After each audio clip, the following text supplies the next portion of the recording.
휴대폰 화면에 떠오른 푸른 바다, 석양, 그리고 키스하는 두 사람. 선영의 손이 떨렸다. 도연과 낯선 여자가 웃고 있었다. 사진 날짜를 확인하는 순간 눈앞이 하얘졌다. 자신이 혼수 상태에 빠진 지 겨우 일주일 뒤. 내가 죽어가고 있을 때 여행을 갔어. 그것도 새파랗게 젊은 년이랑? 눈물이 흘러내렸지만 곧 이를 악물었다. 슬픔은 분노로, 분노는 차가운 결의로 바뀌었다. 이불을 움켜쥔 선영의 눈빛이 변했다. 살아서 꼭 보게 해줄게. 그녀의 목소리는 얼음처럼 차가웠다. 과연 이 부부에게는 어떤 사건이 있었을까요? 남편은 아내를 어떻게 배신했고, 아내는 남편에게 어떻게 복수했을까요? 복수를 하긴 했을까요? 막장 드라마 시작합니다. 끝까지 재미있게 봐주세요. 그럼 오늘 사연 시작하겠습니다. 구독, 좋아요, 알림 설정은 무료입니다. 꼭 눌러주세요. 윤선영은 오늘도 밤늦게 집에 들어섰습니다. 현관문을 열자마자 거실에서 텔레비전 소리가 요란하게 들려왔죠. 남편 박도연은 소파에 비스듬히 누워 채널을 이리저리 돌리고 있었습니다. 선영이 조용히 신발을 벗는 소리에도 고개 한번 돌리지 않았어요. 다녀왔어요. 선영의 인사에 도연은 짧게 고개만 끄덕였습니다. 선영은 가방을 내려놓고 부엌으로 향했어요. 냉장고를 열어보니 도연이 먹다 남긴 반찬 그릇들이 그대로 놓여 있었습니다. 설거지도 하지 않았네요. 선영은 한숨을 삼키며 앞치마를 둘렀습니다. 저녁은 드셨어요? 편의점에서 대충 먹었어. 도연의 대답은 퉁명스러웠습니다. 선영은 더 이상 묻지 않았어요. 어차피 물어봐도 돌아오는 건 짜증뿐이라는 걸 알고 있었으니까요. 설거지를 하면서 선영은 오늘 학교에서 있었던 일들을 떠올렸습니다. 3학년 담임을 맡고 있는 선영은 학생들의 진로 상담 때문에 늦게까지 학교에 남아 있었어요. 학부모 전화도 받아야 했고 내일 수업 준비도 해야 했죠. 설거지를 마친 선영은 가방에서 교재를 꺼내 식탁에 펼쳤습니다. 내일 수업에 쓸 자료를 정리해야 했어요. 형광펜으로 중요한 부분을 표시하고 있는데 도연이 부엌으로 들어왔습니다. 또 이래? 집에 와서까지? 내일 수업 준비 좀 하려고요. 당신은 애들이 먼저야? 나도 좀 봐. 도연의 목소리에 짜증이 묻어났습니다. 선영은 펜을 내려놓고 남편을 바라봤어요. 도연의 얼굴에는 불만이 가득했습니다. 선영은 지친 미소를 지으며 대답했죠. 당신 아직도 애기야. 농담처럼 던진 말이었지만 도연의 표정은 더 굳어졌습니다. 도연은 냉장고에서 맥주를 꺼내 들고는 다시 거실로 나가버렸어요. 쿵 하고 문 닫는 소리가 들렸습니다. 선영은 다시 교재로 시선을 돌렸습니다. 눈앞의 글자들이 흐릿해지는 것 같았어요. 결혼한 지 20년이 넘었습니다. 처음엔 사랑했어요. 도연도 다정했고 선영의 꿈을 응원해 주었죠. 선영이 교사가 되고 싶다고 했을 때 도연은 힘내라며 등을 두드려 주었습니다. 하지만 세월이 흐르면서 무언가 달라졌어요. 도연은 점점 더 자기중심적으로 변했고 선영에게 관심을 잃어갔습니다. 밤이 깊어갔습니다. 선영이 교재 정리를 마치고 침실로 들어가려는데 도연이 베란다로 나가는 모습이 보였어요. 손에는 휴대폰을 들고 있었죠.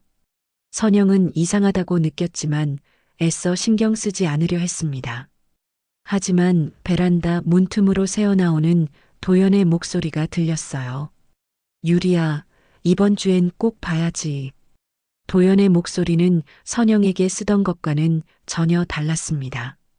부드럽고 다정했어요. 선영은 가슴이 철렁 내려앉는 것을 느꼈습니다. 유리, 그게 누구죠? 선영은 침실 문 뒤에 몸을 숨기고 귀를 기울였어요. 응, 나도 보고 싶어. 금요일? 좋아. 그때 보자. 도연의 입가에 미소가 번지는 게 보였습니다. 선영은 그 미소를 언제 마지막으로 봤는지 기억나지 않았어요.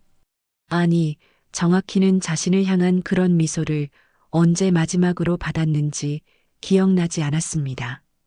도연이 베란다에서 들어왔습니다. 선영은 황급히 침실로 들어가 불을 끄고 누웠어요. 심장이 두근거렸습니다. 도연이 침실에 들어와 옆자리에 누웠죠. 선영은 등을 돌린 채 눈을 감았습니다. 잠이 오지 않았어요. 유리라는 이름이 머릿속을 맴돌았습니다. 선영은 눈물이 날 것 같았지만 참았어요. 혹시 오해일 수도 있잖아요. 회사 직원일 수도 있고 업무 관련 통화일 수도 있습니다. 선영은 스스로를 달랬지만 가슴속 불안은 쉽게 사라지지 않았어요. 다음 날 아침 선영은 평소처럼 일찍 일어나 아침을 준비했습니다. 도연은 늦잠을 자고 있었어요. 선영은 조용히 집을 나섰습니다. 학교로 가는 길 버스 안에서 선영은 어제 밤 일을 떠올렸어요. 하지만 곧 고개를 저었습니다. 오늘도 학생들이 기다리고 있으니까요. 선영은 애써 미소를 지으며 학교 정문을 들어섰습니다.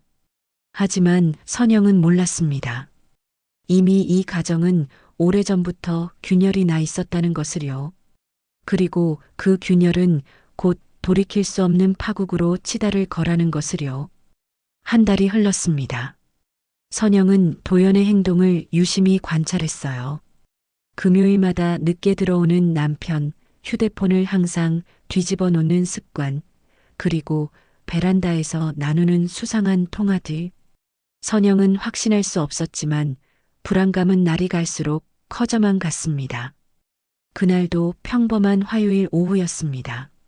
선영은 3학년 2반 교실에서 국어 수업을 진행하고 있었어요. 칠판에 시 한 편을 적으며 학생들에게 설명하던 중이었죠. 이 시에서 작가가 표현하고자 한 건 갑자기 선영의 목소리가 끊겼습니다. 손에 쥐고 있던 분필이 바닥에 떨어졌어요. 선영은 어지러움을 느꼈습니다. 교실이 빙글빙글 돌았어요. 학생들의 얼굴이 흐릿해졌습니다. 선생님, 학생들의 외침이 들렸지만 선영은 이미 정신을 잃고 쓰러지고 있었습니다. 쿵 하는 소리와 함께 선영의 몸이 교탁 옆에 쓰러졌어요. 교실은 순식간에 아수라장이 됐습니다. 학생들은 비명을 지르며 복도로 뛰쳐나갔고 옆 반 교사가 급히 달려왔죠. 누가 빨리 구급차 불러. 구급차가 도착했습니다. 응급구조사들이 들것에 선영을 옮겼어요. 선영의 얼굴은 창백했고 호흡은 미약했습니다. 사이렌 소리를 울리며 구급차는 병원으로 향했죠. 응급실에 도착한 선영은 곧바로 검사실로 옮겨졌습니다. 의료진이 분주하게 움직였어요. MRI 촬영, CT 검사가 진행됐습니다. 학교 교감 선생님이 황급히 도연에게 연락했어요. 여보세요, 박도연 씨 맞으시죠? 부인이 학교에서 쓰러지셔서 지금 병원에 계십니다. 도연은 회사에서 전화를 받았습니다. 전화기 너머로 들리는 목소리는 다급했지만 도연의 반응은 미지근했어요. 네, 알겠습니다. 지금 가보겠습니다. 도연은 천천히 책상을 정리하고 자리에서 일어났습니다. 급할 것 없다는 듯이 커피를 한 모금 마시고 동료에게 외근 간다고 말했죠. 병원까지 가는 길, 도연의 머릿속에는 다른 생각이 가득했습니다. 괜찮겠지. 과로했나 보네.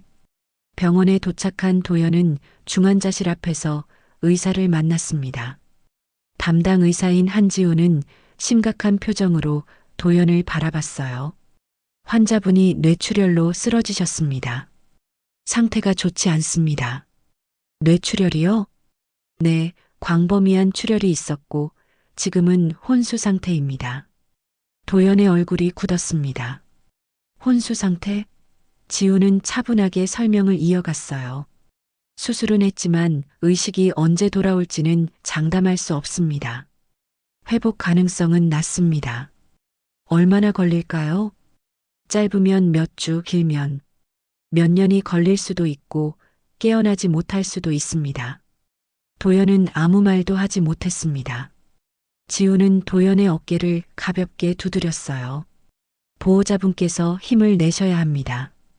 지금 환자분에게 가장 필요한 건 가족의 사랑과 기다림입니다.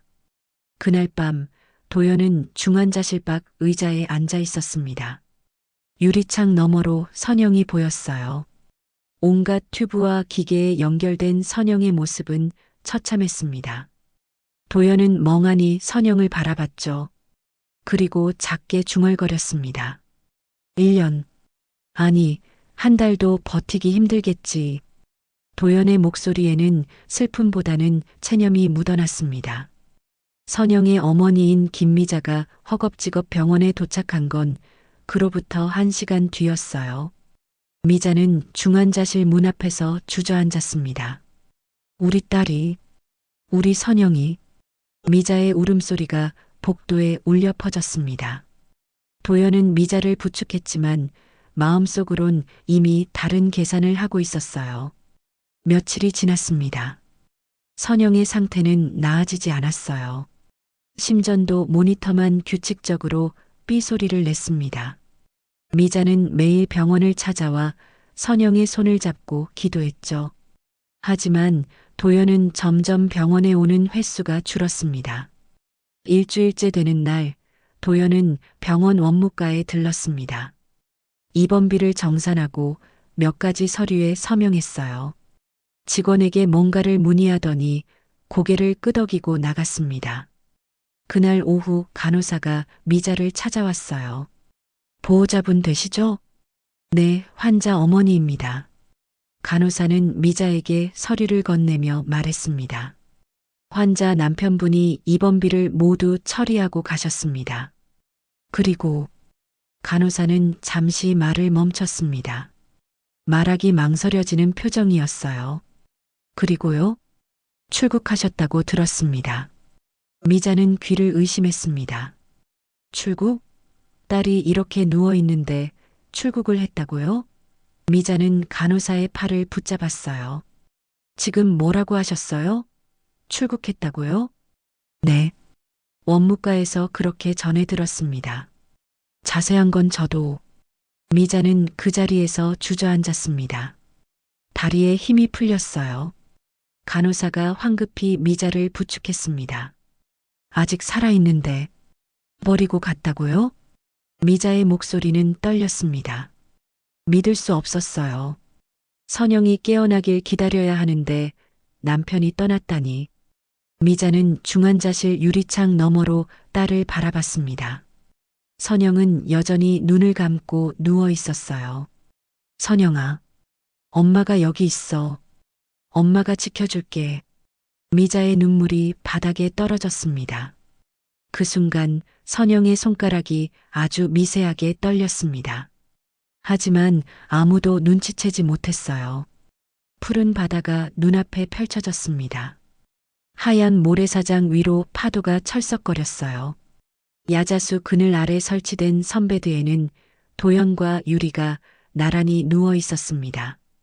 발리의 오후 햇살은 따갑지만 상쾌했어요. 유리는 수영복 차림으로 선글라스를 벗으며 도연을 바라봤습니다. 30대 초반의 유리는 젊고 아름다웠어요. 긴 머리를 한쪽으로 넘기며 밝게 웃었죠. 오빠, 여기 정말 좋다. 이제 진짜 우리 둘이네요. 도연은 옆에 놓인 샴페인 병을 집어들었습니다. 따르는 소리와 함께 거품이 잔 위로 넘쳤어요. 도연은 유리에게 잔을 건네며 미소 지었습니다. 그 여잔 이제 과거야. 앞으로는 우리 둘만 생각하면 돼. 두 사람은 잔을 부딪혔습니다. 맑은 소리가 울려 퍼졌어요. 유리는 샴페인을 한 모금 마시고는 도연의 어깨에 머리를 기댔습니다. 파도 소리가 귓가에 들렸죠. 오빤 언제부터 나한테 마음이 있었어요? 글쎄, 처음 본 순간부터였을까? 도연은 유리의 머리카락을 쓰다듬었습니다. 유리는 도연의 회사에서 일하는 후배 직원이었어요. 1년 전 회식 자리에서 처음 만났죠. 그때 유리는 빨간 원피스를 입고 있었습니다. 도연은 그날 유리의 모습을 잊을 수 없었어요. 집에 돌아가서도 유리 생각뿐이었죠. 처음엔 그저 가벼운 만남이었습니다. 점심 약속, 저녁 식사, 그리고 호텔. 하지만 시간이 지나면서 도연은 유리에게 점점 빠져들었어요. 선영과의 삶은 지루했지만 유리와 함께 있으면 젊어지는 기분이었습니다. 오빠 부인은 정말 깨어나지 못할까요? 유리의 질문에 도연의 표정이 잠시 굳었습니다. 하지만 곧 다시 웃음을 지었어요. 의사가 그랬어. 회복 가능성이 거의 없다고. 설령 깨어난다 해도 몇 년은 걸릴 거래. 그럼 우리 걱정 안 해도 되겠네요. 오빠도 이제 자유로워진 거잖아요. 유리는 안도한 듯 한숨을 내쉬었습니다. 사실 유리도 불안했어요. 도연의 아내가 깨어나면 어떻게 되는 걸까? 하지만 의사의 진단을 듣고 나니 마음이 놓였습니다. 이제 신경 꺼. 우리 여행이나 즐기자. 도연은 유리를 안으며 속삭였습니다. 유리는 도연의 품에 안겨 눈을 감았어요. 바람이 불어왔습니다.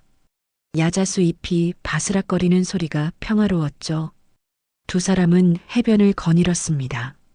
손을 꼭 잡고 파도가 밀려오는 모래사장을 걸었어요. 석양이 지기 시작했습니다. 하늘은 주황빛과 붉은빛으로 물들었고 바다는 황금빛으로 반짝였죠. 유리는 휴대폰을 꺼내 셀카를 찍었습니다. 도연은 처음엔 난색을 표했어요. 사진은 좀 그렇지 않아? 나중에 문제될 수도 있고. 괜찮아요, 오빠. 우리만 보는 건데 뭐. 추억으로 남기자고요. 유리는 도연을 설득했습니다. 도연도 결국 고개를 끄덕였어요. 그래, 찍자. 두 사람은 카메라를 향해 미소 지었습니다. 찰칵.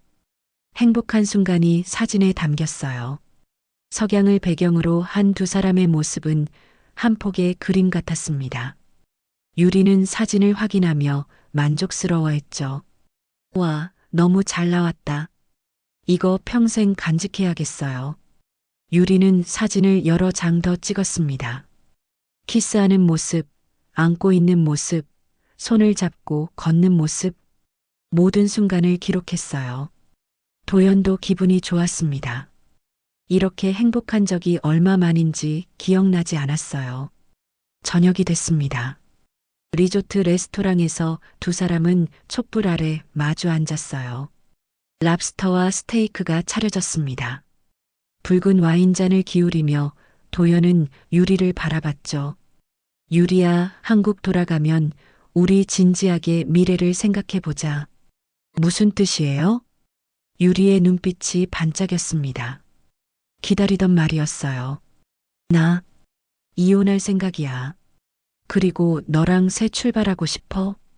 유리는 도연의 손을 꽉 잡았습니다. 심장이 두근거렸어요. 정말요? 오빠 진심이죠? 당연하지. 너 아니면 안 돼. 너랑 함께 있으면 내가 다시 살아있는 것 같아. 도연의 목소리는 진지했습니다. 유리는 감동했어요. 눈물이 살짝 맺혔습니다. 오빠, 나도 오빠 사랑해요.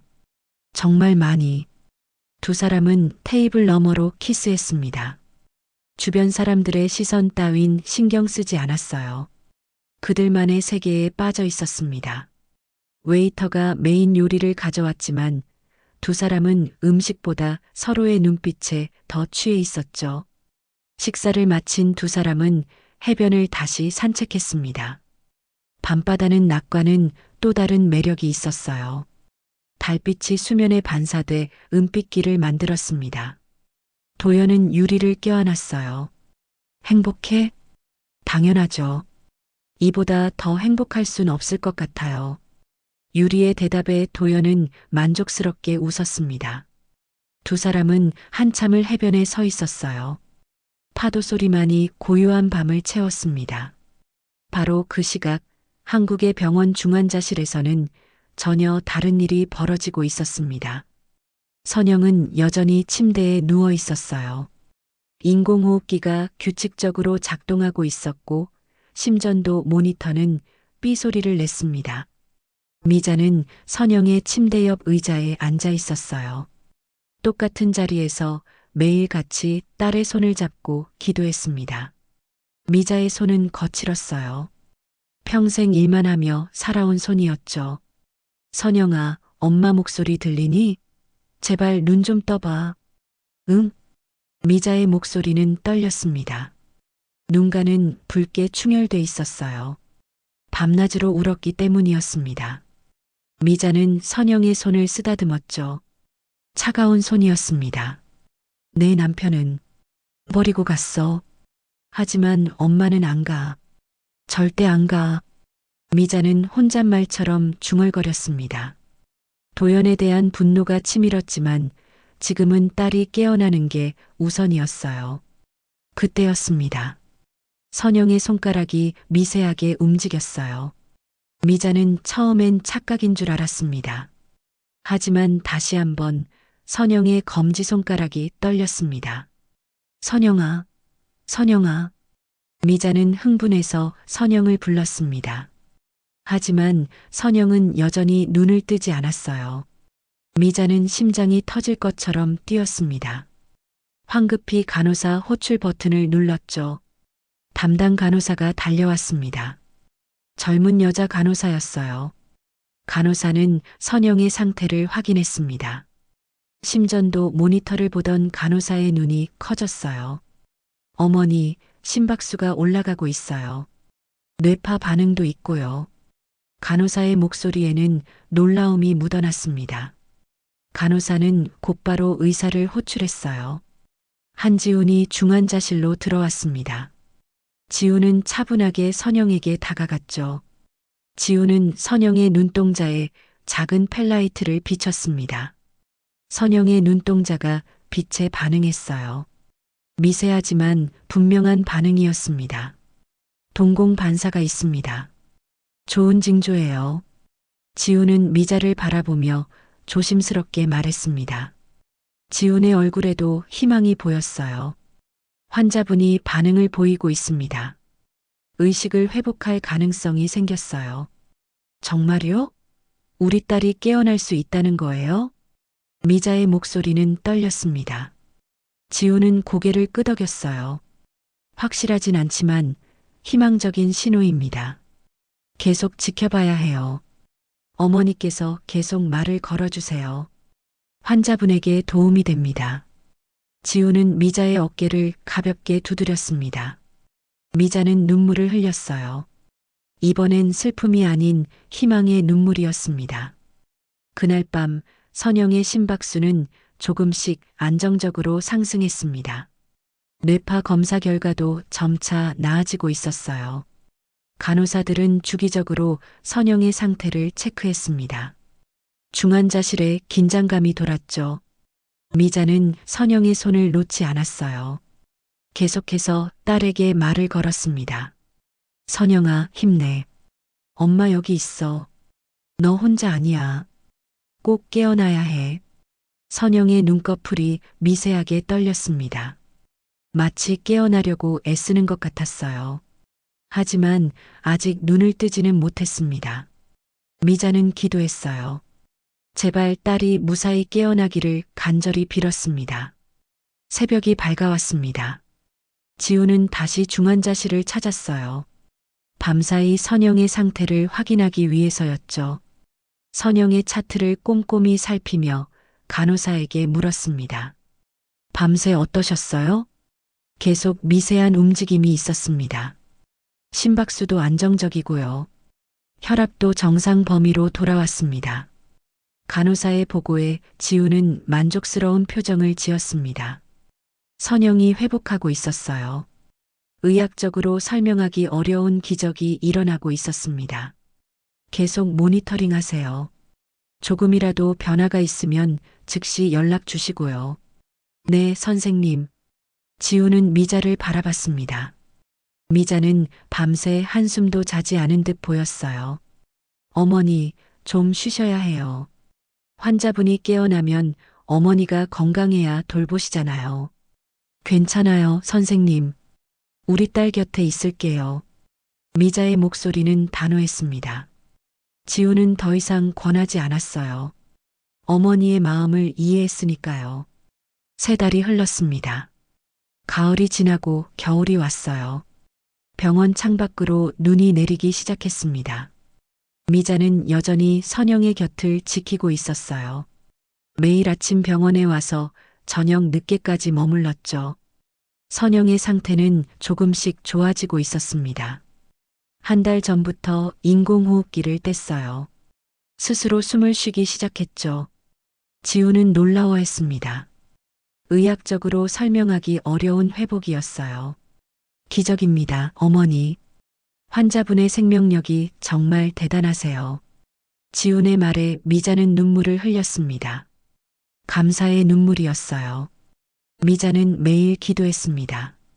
딸이 깨어나기를 간절히 빌었죠. 어느 화요일 아침이었습니다.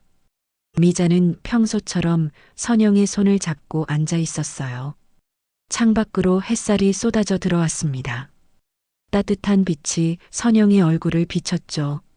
선영아, 날씨 좋다. 봄이 오나 봐. 미자는 혼자 중얼거렸습니다. 그때였어요. 선영의 눈꺼풀이 움직였습니다.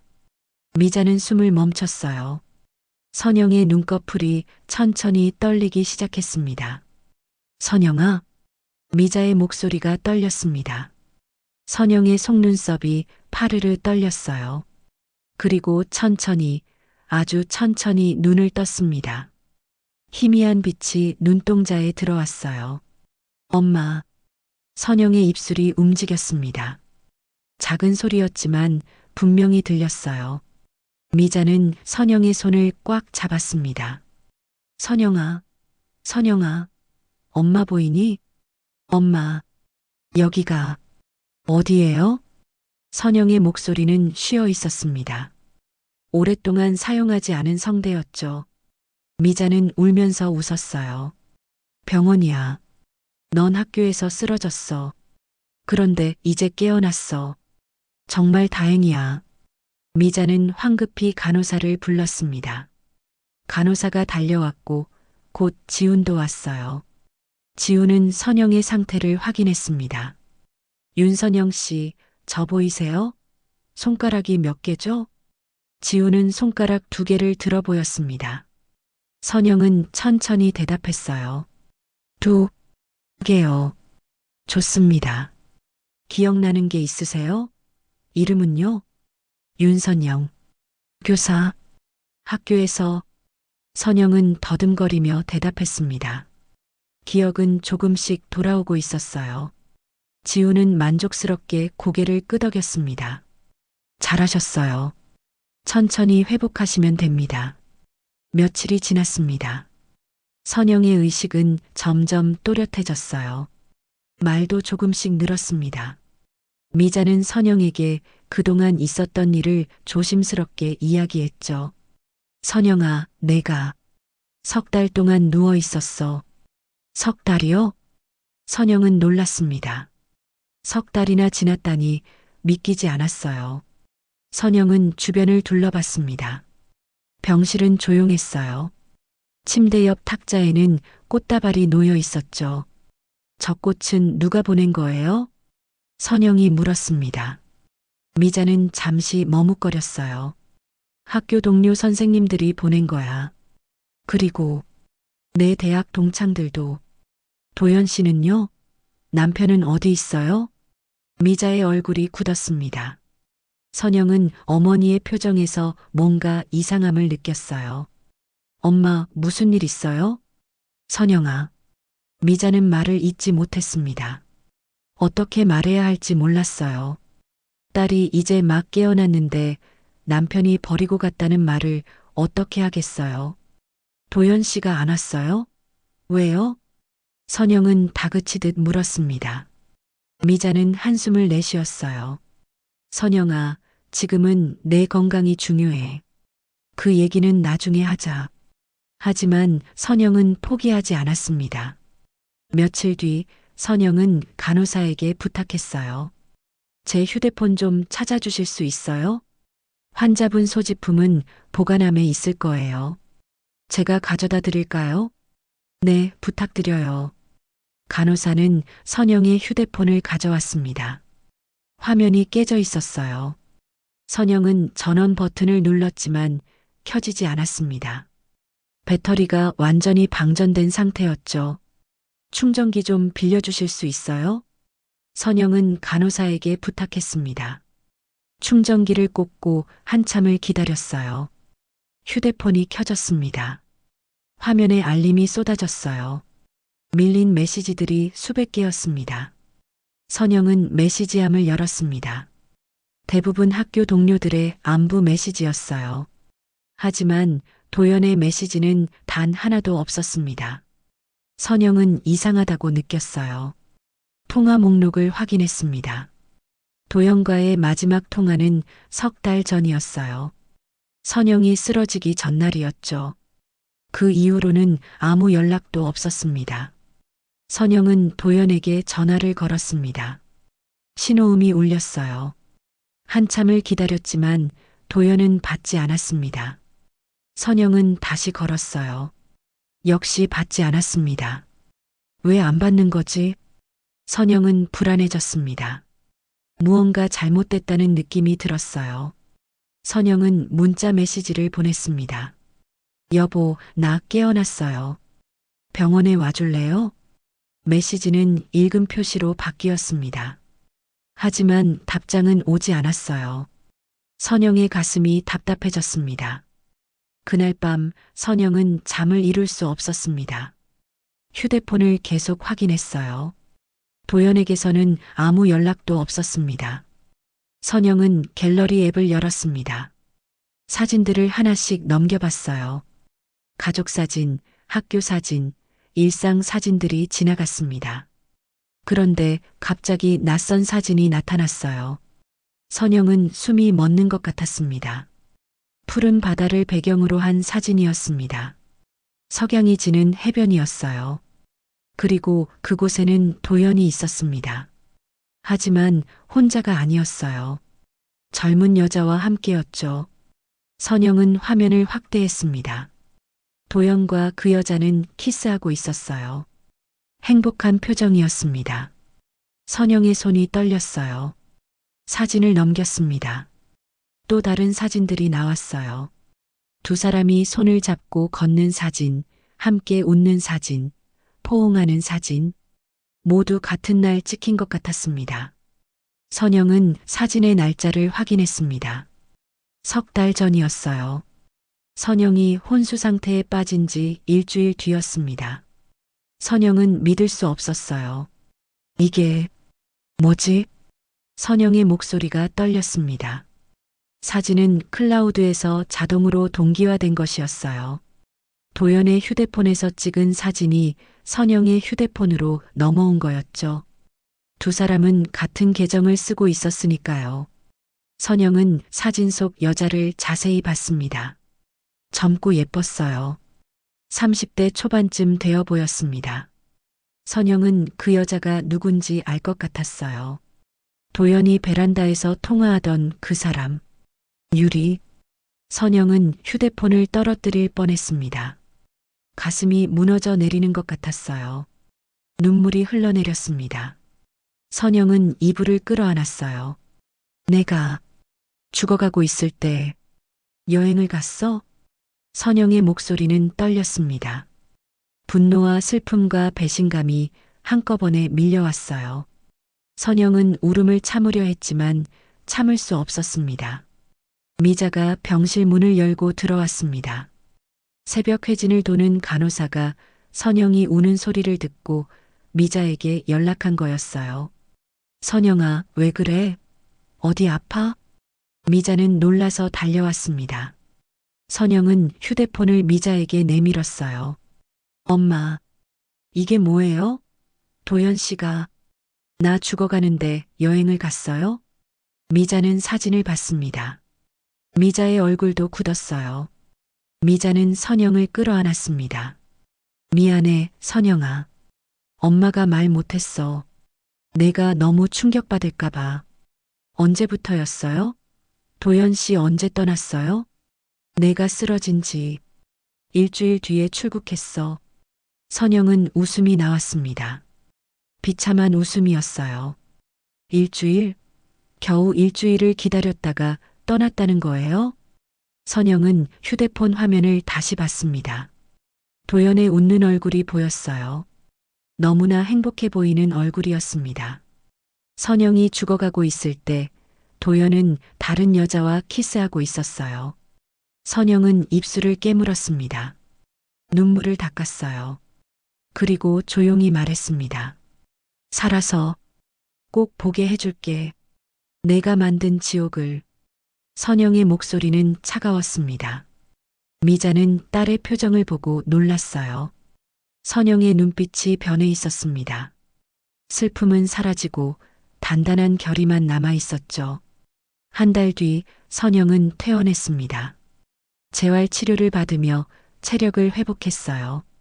걷는 것도 처음엔 힘들었지만 선영은 악착같이 노력했습니다. 복수를 위해서라도 건강해져야 했으니까요. 미자는 선영을 집으로 데려왔습니다. 선영과 도연이 살던 아파트였어요. 현관문을 열자 먼지 냄새가 났습니다. 석 달 넘게 비어있던 집이었죠. 선영은 거실을 둘러봤습니다. 모든 게 그대로였어요. 소파, 텔레비전, 식탁? 하지만 뭔가 달라 보였습니다. 도연의 흔적이 사라져 있었어요. 옷장을 열어보니 도연의 옷은 반쯤 비어 있었습니다. 짐을 싸갔구나. 선영은 쓴웃음을 지었습니다. 도연은 이미 이 집을 떠날 준비를 했던 거예요. 선영이 깨어나지 못할 거라 확신했던 거죠. 선영은 서재로 갔습니다. 책상 위에는 서류들이 어지럽게 놓여 있었어요. 선영은 서류들을 하나씩 살펴봤습니다. 부동산 계약서, 은행 통장, 회사 서류들이었습니다. 그 중에서 선영의 눈길을 끈 건 회사 등기부등본이었어요. 도연이 운영하는 무역회사의 서류였습니다. 선영은 꼼꼼히 읽어 내려갔어요. 공동대표? 서류에는 선영의 이름도 올라가 있었습니다. 도연과 선영, 두 사람이 공동대표로 등록돼 있었어요. 선영은 전혀 몰랐습니다. 도연이 언제 선영의 이름을 올린 건지 기억나지 않았어요. 선영은 더 깊이 서류를 뒤졌습니다. 회사 통장 사본도 있었어요. 잔액을 보고 선영은 눈이 커졌습니다. 10억 원이 넘는 금액이었죠. 이게 다 뭐지? 선영은 혼란스러웠습니다. 도연의 회사가 이렇게 큰 줄 몰랐어요. 아니, 도연은 선영에게 회사 일을 거의 얘기하지 않았습니다. 선영도 관심이 없었고요. 선영은 휴대폰을 꺼내 지훈에게 전화를 걸었습니다. 지훈은 선영이 퇴원할 때 연락처를 건넸었어요. 무슨 일이든 도와주겠다고 했죠. 선생님, 저 윤선영이에요. 아, 윤선영 씨. 퇴원 잘하셨어요? 지훈의 목소리는 따뜻했습니다. 선영은 안심이 됐어요. 선생님께 부탁드릴 게 있어요. 시간 괜찮으세요? 물론이죠. 무슨 일인데요? 직접 만나서 얘기하고 싶은데 가능할까요? 지훈은 잠시 망설이다가 대답했습니다. 그럼 내일 오후에 병원 근처 카페에서 만날까요? 감사합니다.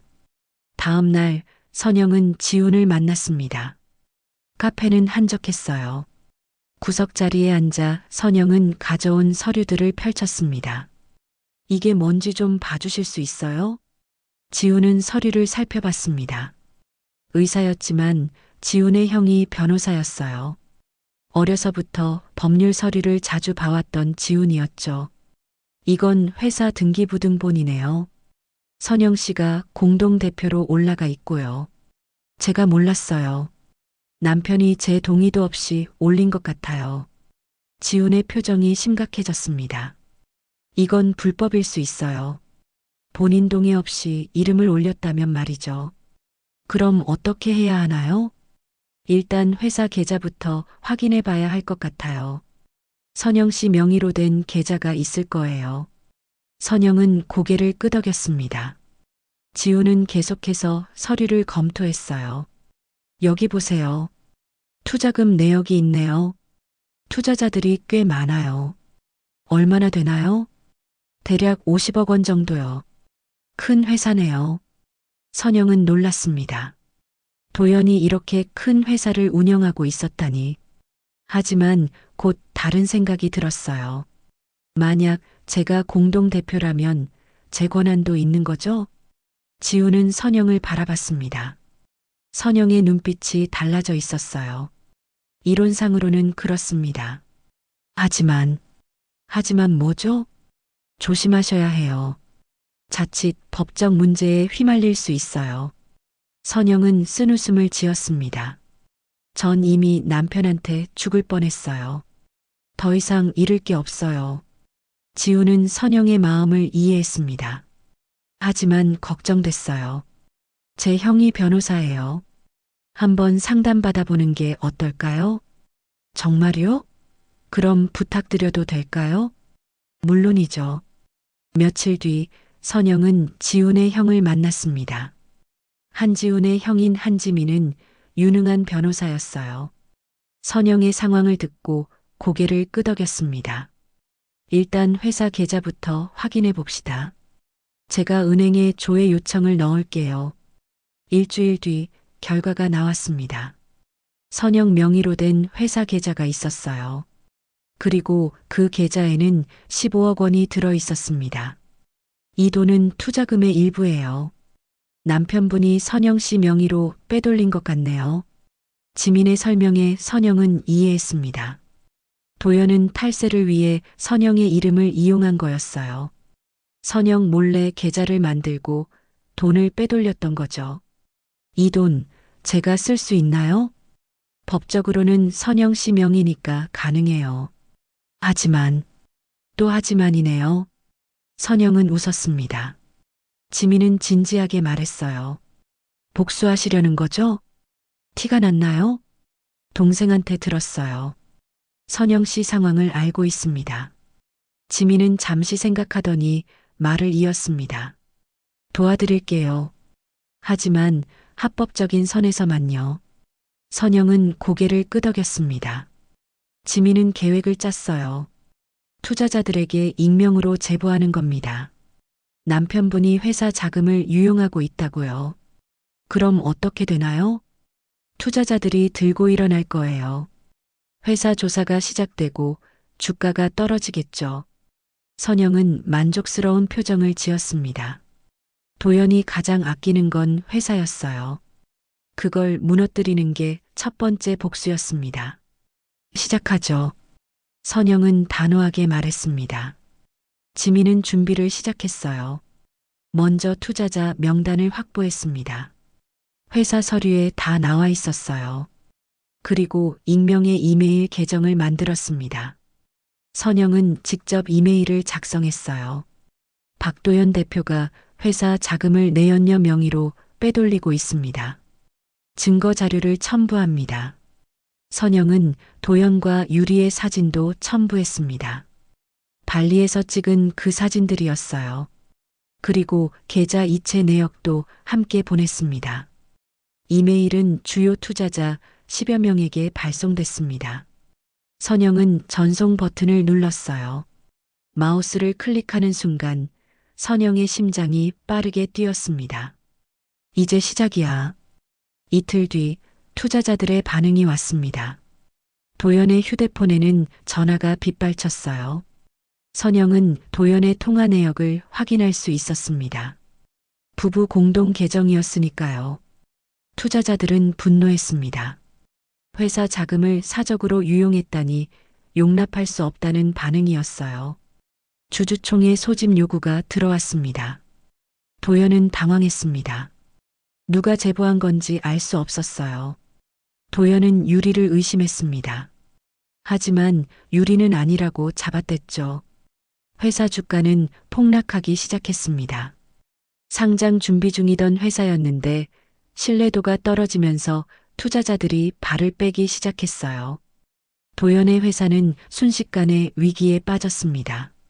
선영은 뉴스를 보며 미소 지었습니다. 경제 뉴스에 도연의 회사 이야기가 나왔어요. 무역회사 대표, 자금 유용 의혹, 투자자들 반발. 기사 제목이었습니다. 선영은 만족스러웠어요. 이제 시작일 뿐이었습니다. 미자가 선영에게 물었습니다. 선영아, 내가 한 거니? 네, 엄마. 전 제가 당한 만큼 돌려줄 거예요. 선영의 목소리는 차갑고 단호했습니다. 미자는 딸의 변화가 놀라웠지만 말리지 않았어요. 미자도 도연이 미웠으니까요.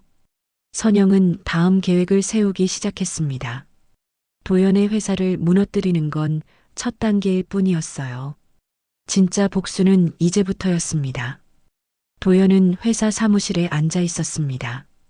책상 위에는 서류들이 쌓여 있었어요. 투자금 회수 요청서, 주주총회 소집 통지서, 감사 요청 공문들이었습니다. 도연의 얼굴은 창백했어요. 휴대폰이 울렸습니다. 또 투자자의 전화였어요. 도연은 전화를 받았습니다. 박 대표, 도대체 어떻게 된 겁니까? 우리 투자금이 어디 갔어요? 죄송합니다. 오해가 있으신 것 같은데요. 오해? 증거 사진까지 있는데 무슨 오해입니까? 당장 투자금 회수할 겁니다. 투자자는 화가 나서 소리쳤습니다. 도연은 이마에 땀이 흘렀어요. 조금만 시간을 주시면. 시간 없어요. 이번 주 안으로 돌려받지 못하면 고소할 겁니다. 전화가 끊겼습니다. 도연은 휴대폰을 책상에 내려놓았어요. 손이 떨렸습니다. 회사 계좌를 확인했죠. 잔액이 턱없이 부족했습니다. 일을 어떻게 하지? 도연은 머리를 감싸쥐었습니다. 투자자들이 일제히 투자금 회수를 요청하면 회사는 끝장이었어요. 파산 수순을 밟게 될 게 뻔했습니다. 도연은 유리에게 전화를 걸었습니다. 신호음이 여러 번 울렸어요. 한참 만에 유리가 받았습니다. 오빠? 유리의 목소리는 차가웠습니다. 예전의 다정함은 온데간데 없었어요. 유리야, 지금 어디야? 꼭 봐야 할 것 같아. 왜요? 무슨 일인데요? 전화로 할 얘기가 아니야. 만나자. 도연의 목소리는 다급했습니다. 유리는 잠시 망설이다가 대답했어요. 그럼 강남역 근처 카페로 올래요? 1시간 뒤에. 도연은 황급히 사무실을 나섰습니다. 택시를 타고 강남으로 향했어요. 차 안에서도 도연의 휴대폰은 계속 울렸습니다. 투자자들의 전화였죠. 도연은 전화를 받지 않았습니다. 카페에 도착했습니다. 유리는 이미 와 있었어요. 창가 자리에 앉아 커피를 마시고 있었습니다. 도연은 유리 맞은편에 앉았어요. 유리야. 도연이 유리의 손을 잡으려 했습니다. 하지만 유리는 손을 뺐어요. 왜 그래? 무슨 일 있어? 도연은 당황했습니다. 유리의 태도가 이상했어요. 유리야, 회사가 지금 어려워. 투자자들이 다 돈을 빼려고 해. 그래서요? 유리의 반응은 냉담했습니다. 도연은 당황스러웠어요. 그래서 내 도움이 필요해. 내 명의로 옮겨둔 돈 있잖아. 그거 잠깐만 빌려줄 수 있을까? 도연이 몇 달 전 유리 명의로 5억 원을 옮겨뒀었습니다. 혹시 모를 상황에 대비해서였죠. 회사 자금의 일부였어요. 유리는 커피를 한 모금 마셨습니다. 천천히 잔을 내려놓고 도연을 바라봤어요. 오빠, 그 돈 이미 내 계좌로 옮겼어요. 뭐? 도연은 귀를 의심했습니다. 유리는 미소를 지었어요. 하지만 그 미소는 차가웠습니다. 제 명의 계좌에 있던 돈이잖아요. 그래서 제 다른 계좌로 옮겼어요. 당연한 거 아니에요? 유리야, 그게 무슨 소리야? 그 돈은 회사 돈이야. 내 명의로 잠깐 빌려둔 거고, 빌려둔 거라는 증거 있어요? 유리의 말에 도연은 할 말을 잃었습니다. 증거가 없었어요. 그냥 유리를 믿고 맡긴 거였죠. 유리야, 농담이지? 우리 사이에 이럴 거야? 도연의 목소리가 떨렸습니다. 유리는 가방에서 서류를 꺼냈어요. 오빠, 이거 봐요. 증여 계약서예요. 오빠가 저한테 준 거라고 쓰여 있어요. 그게 뭐야? 나 그런 거 쓴 적 없어. 오빠 서명 있잖아요. 여기. 서류에는 도연의 서명이 있었습니다. 도연은 기억을 더듬었어요. 몇 달 전 술에 취했을 때 유리가 서류에 사인하라고 했던 게 생각났습니다. 그때 유리는 단순한 계좌 개설 서류라고 했었어요. 이건 사기야. 도연이 소리쳤습니다. 주변 사람들이 쳐다봤어요. 유리는 조용히 말했습니다. 소리 낮추세요, 오빠. 창피하게. 유리야, 제발. 그 돈 없으면 난 끝이야. 회사가 망해. 도연은 애원했습니다. 하지만 유리는 차갑게 웃었어요. 오빠는 이제 끝났어요. 회사도 망하고 부인한테도 들킬 거고. 뭐라고? 오빠 부인 깨어났대요. 제가 알아봤거든요. 도연은 충격을 받았습니다. 선영이 깨어났다고? 도연은 몰랐어요. 선영의 전화를 계속 무시했었으니까요. 그게 무슨 상관이야? 오빠, 저 이제 새로운 후원자 만났어요. 훨씬 젊고 돈도 많은 분이죠. 그분이랑 다음 주에 출국할 거예요. 유리는 태연하게 말했습니다. 도연은 믿을 수 없었어요. 유리야, 우리가 뭐였는데? 사랑한다고 했잖아. 사랑? 그런 거 믿었어요? 오빠, 전 처음부터 돈이 목적이었어요. 유리의 말은 잔인했습니다. 도연은 무너져 내렸어요. 유리는 자리에서 일어났습니다. 그럼 잘 지내세요, 오빠. 아, 참. 오빤 곧 경찰 조사 받을 거예요. 제가 제보했거든요. 뭐? 횡령이랑 명예 도용. 증거도 다 있어요. 그럼 안녕히 계세요. 유리는 가방을 들고 카페를 나갔습니다. 도연은 그 자리에 멍하니 앉아 있었어요. 모든 게 무너졌습니다. 회사도, 돈도, 사랑도. 도연은 카페를 나와 거리를 걸었습니다. 정처 없이 걸었어요. 머릿속이 하얘졌습니다. 어떻게 해야 할지 몰랐어요. 그때 휴대폰이 울렸습니다. 낯선 번호였어요. 도연은 전화를 받았습니다. 박도연 씨 맞으시죠? 서울경찰청 경제범죄수사대입니다. 도연의 심장이 멎는 것 같았습니다. 횡령 및 명예도용 혐의로 수사 중입니다. 출국 금지 조치가 내려졌으니 참고하시기 바랍니다. 전화가 끊겼습니다. 도연은 주저앉을 뻔했어요. 출국 금지라니. 도망칠 수도 없게 된 겁니다. 도연은 마지막 희망을 걸고 공항으로 향했습니다. 혹시 모르니까요. 출국 금지가 아직 시스템에 등록되지 않았을 수도 있잖아요. 도연은 택시를 타고 인천공항으로 갔습니다. 공항에 도착했습니다. 도연은 항공권을 구매하려 했어요. 동남아시아행 티켓이었습니다. 일단 한국을 벗어나야 했어요. 죄송합니다, 손님. 출국 금지 대상자로 확인됩니다. 직원의 말에 도연은 얼어붙었습니다. 이미 시스템에 등록돼 있었어요. 그럴 리가. 다시 확인해 주세요. 이미 확인했습니다.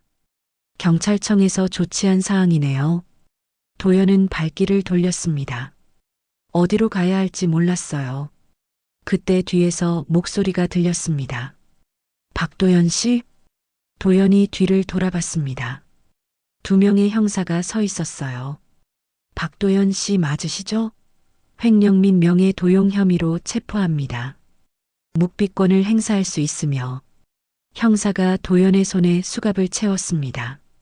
차가운 쇠 느낌이 손목에 전해졌어요. 주변 사람들이 쳐다봤습니다. 도연은 고개를 숙였어요. 공항 로비를 지나며 도연은 전광판을 봤습니다. 출발하는 비행기들의 목적지가 떠 있었어요. 방콕, 싱가포르, 홍콩. 도연이 가고 싶었던 곳들이었습니다. 하지만 이제 갈 수 없었어요. 경찰차에 실려 도연은 서울로 향했습니다. 차 안에서 도연은 창밖을 바라봤어요. 지나가는 풍경들이 흐릿하게 보였습니다. 눈물이 흘렀어요. 어떻게 이렇게 됐지? 도연은 혼잣말했습니다. 불과 몇 달 전까지만 해도 모든 게 완벽했어요. 회사는 잘 나갔고 유리라는 젊은 연인도 있었죠.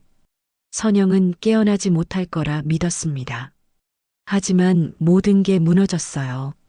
회사는 위기에 처했고 유리는 배신했으며 선영은 깨어났습니다. 도연이 만든 거짓말의 성이 한순간에 무너진 거였어요. 경찰서에 도착했습니다. 도연은 조사실로 끌려갔어요. 형사들은 증거 자료를 펼쳤습니다. 계좌 이체 내역, 유리와의 사진, 명예 도용 증거들이었어요. 박도연 씨, 인정하십니까? 형사의 질문에 도연은 고개를 숙였습니다. 부인할 수 없었어요. 증거가 너무 명확했으니까요. 석 달 뒤 법정이 열렸습니다. 서울중앙지방법원 대법정이었어요. 방청객들이 자리를 가득 채웠습니다. 기자들도 여럿 와 있었죠. 횡령 사건이 언론에 크게 보도됐었거든요. 법정 문이 열렸습니다. 도연이 들어왔어요. 수갑을 찬 채였습니다.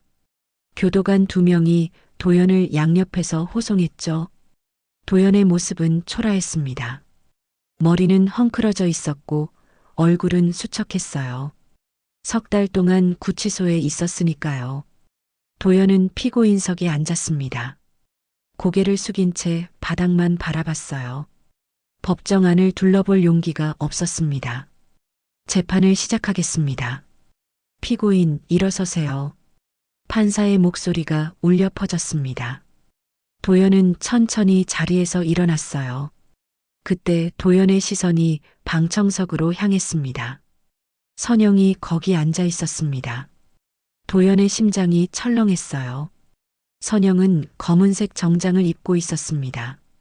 머리를 단정하게 묶었고 화장도 옅게 했어요. 예전의 선영보다 훨씬 당당해 보였습니다. 선영과 눈이 마주쳤습니다. 선영은 무표정했어요. 어떤 감정도 드러내지 않았습니다. 하지만 도연은 알았어요. 선영의 눈빛에서 차가운 분노를 느꼈습니다. 도연은 황급히 시선을 돌렸습니다. 다리가 후들거렸어요. 판사가 기소장을 낭독하기 시작했습니다. 피고인 박도연은 2024년 3월부터 11월까지 회사 자금 15억 원을 횡령하고 배우자 명의를 무단으로 도용해 계좌를 개설한 혐의로 기소됐습니다. 판사의 목소리는 엄숙했습니다. 도연은 고개를 더 숙였어요. 피고인 혐의를 인정합니까? 인정합니다. 도연의 목소리는 떨렸습니다. 변호사가 도연에게 부인하라고 했었어요. 하지만 도연은 포기했습니다. 증거가 너무 명확했으니까요. 검사가 일어났습니다. 젊은 여자 검사였어요. 검사는 증거 자료를 제출했습니다. 피고인은 배우자가 혼수 상태에 빠진 지 일주일 만에 내연녀와 해외로 도피했습니다. 그리고 회사 자금을 내연녀 명의로 빼돌렸죠. 검사는 도연과 유리의 사진을 법정에 제출했습니다.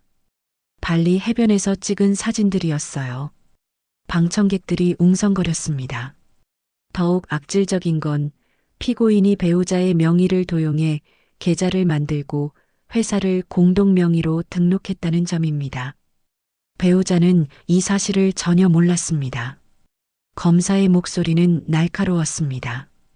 도연은 땀을 흘렸어요. 피고인에게 징역 7년과 벌금 15억 원을 구형합니다. 검사가 자리에 앉았습니다. 이번엔 변호사가 일어났어요. 도연의 변호사는 나이 든 남자였습니다. 피고인은 깊이 반성하고 있습니다. 마음의 병으로 인한 일시적 착란 상태였습니다. 변호사의 변론은 설득력이 없었습니다. 방청객들은 코웃음을 쳤어요. 판사가 증인 신문을 시작했습니다. 증인, 앞으로 나오세요. 법정 뒤쪽 문이 열렸습니다. 선영이 일어나 증인석으로 걸어갔어요. 도연은 선영을 바라봤습니다. 선영은 도연을 쳐다보지도 않았어요. 선영은 선서를 했습니다. 오른손을 들고 엄숙하게 말했죠. 양심에 따라 숨김과 보탬이 없이 사실 그대로 말하고 만일 거짓말이 있으면 위증의 벌을 받기로 맹세합니다. 선서가 끝났습니다. 검사가 질문을 시작했어요. 증인은 피고인의 배우자이시죠? 네, 맞습니다. 선영의 목소리는 또렷했습니다. 떨림이 없었어요. 피고인이 증인 명의로 계좌를 만든 사실을 알고 계셨습니까? 전혀 몰랐습니다. 제가 혼수 상태에서 깨어난 후에야 알게 됐습니다. 피고인이 증인이 혼수 상태일 때 해외로 떠난 사실은요? 선영은 잠시 말을 멈췄습니다. 눈물이 맺혔어요. 하지만 참았습니다. 네, 알고 있습니다. 제가 쓰러진 지 일주일 만에 떠났더군요. 선영의 목소리에 감정이 묻어났습니다. 방청객들이 숨죽였어요. 그때 증인의 심정이 어떠셨습니까?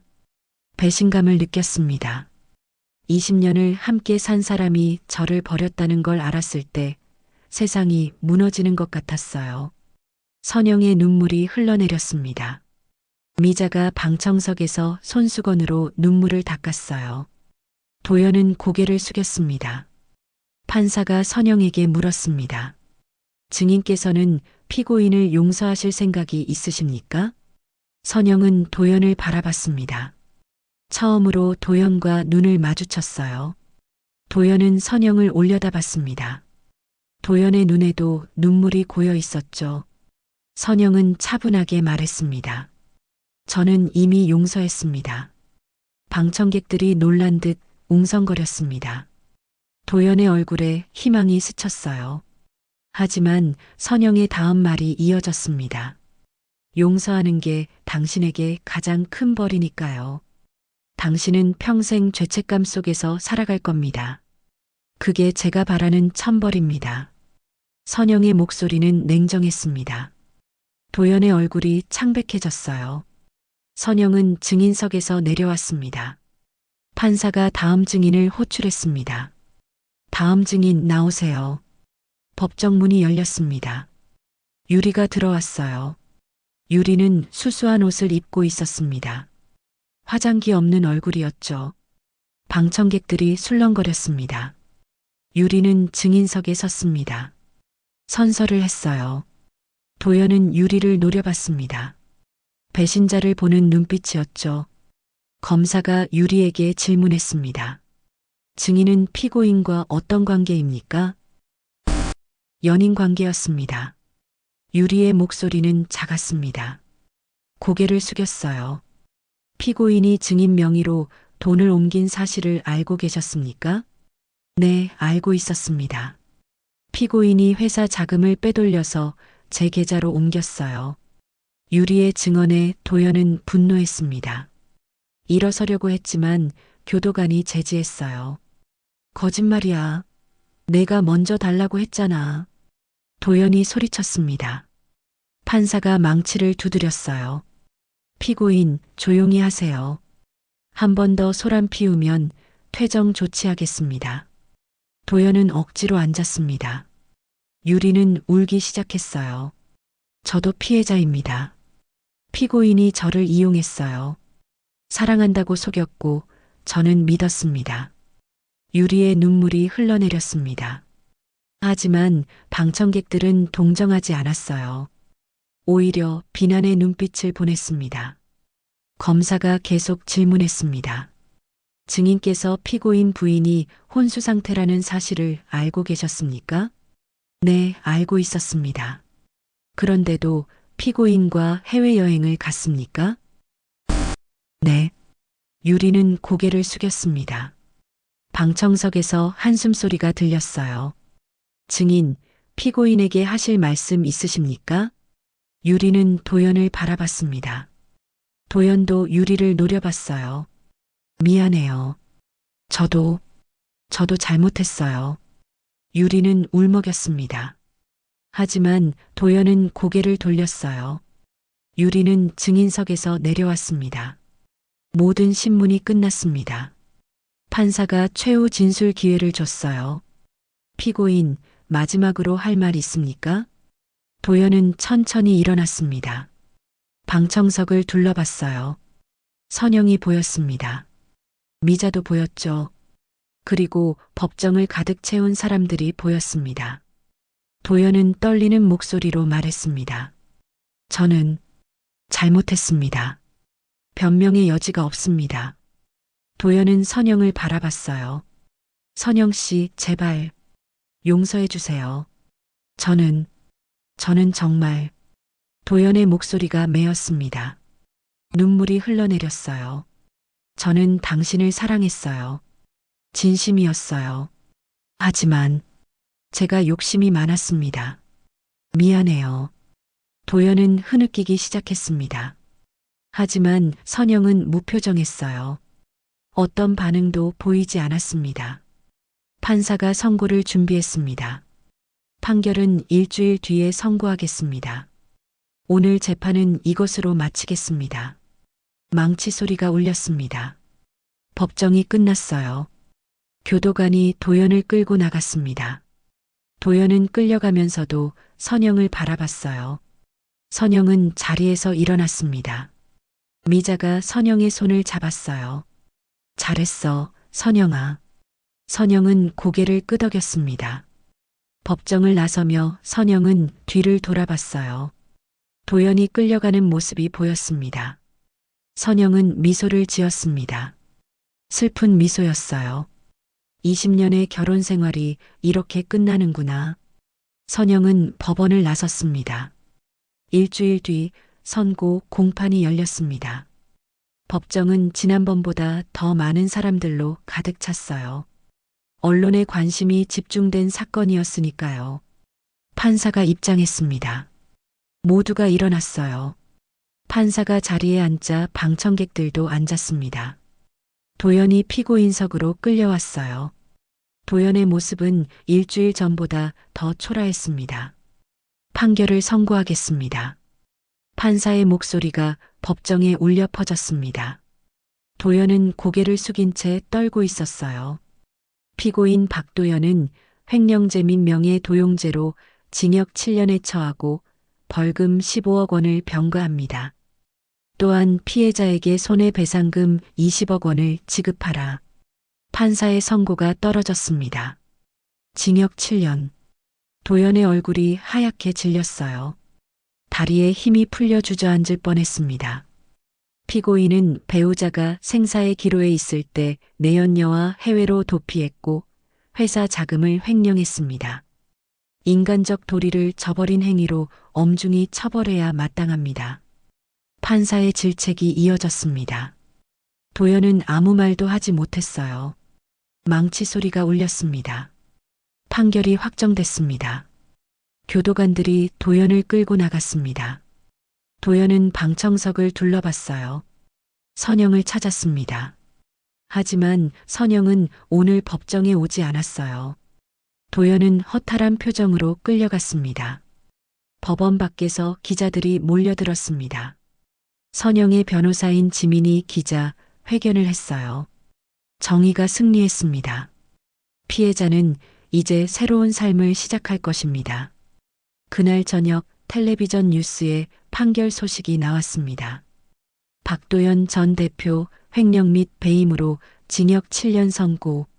아내가 혼수 상태일 때 내연녀와 해외여행을 떠난 사실이 알려지며 큰 충격을 주고 있습니다. 앵커의 목소리가 차분했습니다. 화면에는 도연이 수갑을 찬 채 끌려가는 모습이 나왔어요. 선영은 집에서 뉴스를 봤습니다. 미자가 옆에 앉아 있었어요. 뉴스가 끝나자 선영은 텔레비전을 껐습니다. 이제 끝났어, 엄마. 그래, 선영아. 이제 내 인생을 살아. 미자는 선영의 손을 꽉 잡았습니다. 선영은 고개를 끄덕였어요. 며칠 뒤 법원의 판결에 따라 재산 정리가 시작됐습니다. 도연의 회사 지분, 부동산, 예금 모두가 선영에게 돌아왔어요. 횡령한 돈도 회수됐습니다. 선영은 순식간에 큰 재산을 갖게 됐죠. 하지만 선영은 돈에 관심이 없었습니다. 선영이 원했던 건 복수였고 그 복수는 이미 완성됐으니까요. 한 달 뒤 선영은 학교로 복직했습니다. 1년 만에 복귀였어요. 교장 선생님과 동료 교사들이 따뜻하게 맞아줬습니다. 선영 선생님, 정말 고생 많으셨어요. 아니에요. 이렇게 다시 올 수 있어서 감사해요. 선영은 미소 지었습니다. 진심 어린 미소였어요. 선영은 3학년 2반 교실로 향했습니다. 1년 전 쓰러졌던 바로 그 교실이었죠. 교실 문을 열자 학생들이 박수를 쳤습니다. 환영의 박수였어요. 선영은 감동했습니다. 눈물이 날 뻔했지만 참았어요. 얘들아, 선생님 돌아왔어.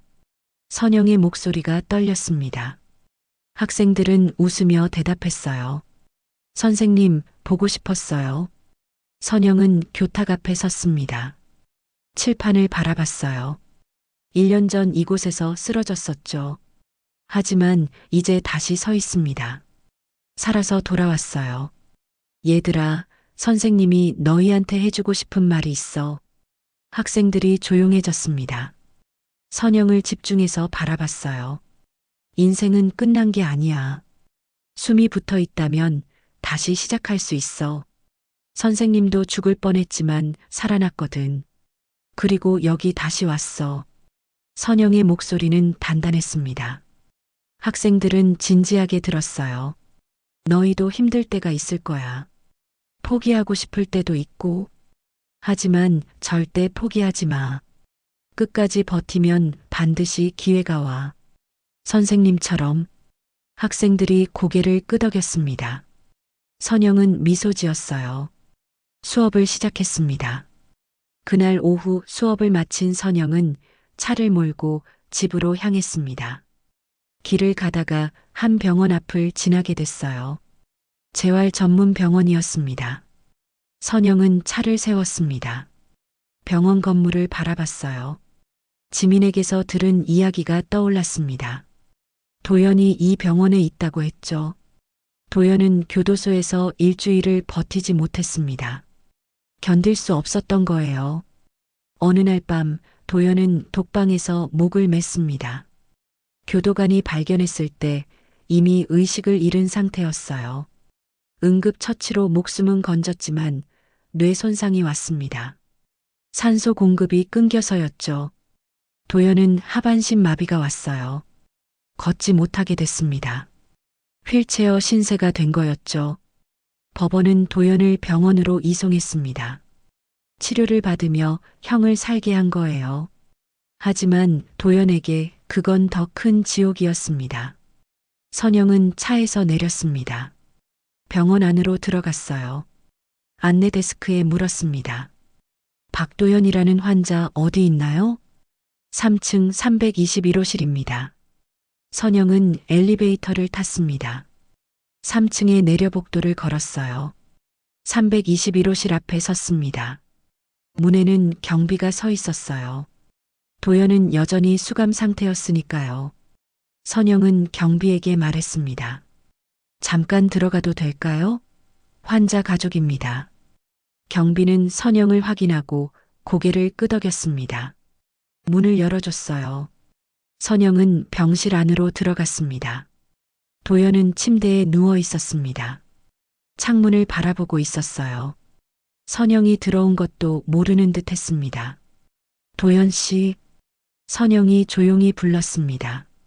도연이 고개를 돌렸어요. 선영을 보자 도연의 눈이 커졌습니다. 선영 씨. 도연의 목소리는 쉬어 있었습니다. 선영은 침대 옆 의자에 앉았어요. 도연을 내려다봤습니다.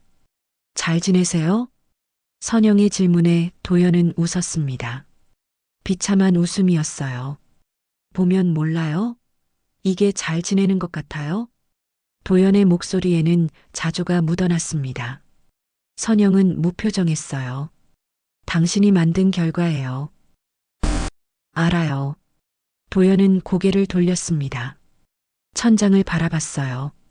저는 매일 후회해요. 왜 그랬을까? 왜 당신을 버렸을까? 이제 와서 후회해도 소용없어요. 선영의 목소리는 차가웠습니다. 도연은 눈물을 흘렸어요. 선영 씨, 저 용서 못 해주겠어요? 이미 용서했다고 했잖아요.